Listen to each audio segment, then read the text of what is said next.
Welcome, in front of me I have TECLAST P20HD and I'll show you how you can add another account to Google Play Store. So you have to simply open the Play Store, tap on the right upper corner, then click to add another account.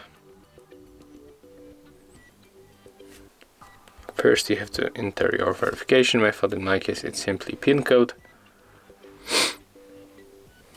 Input your email. Click next. Okay, this one already exists, so I'm going to add another one. And input the password. So when you input the password, you have to tap on the next in the right bottom corner. Tap agree.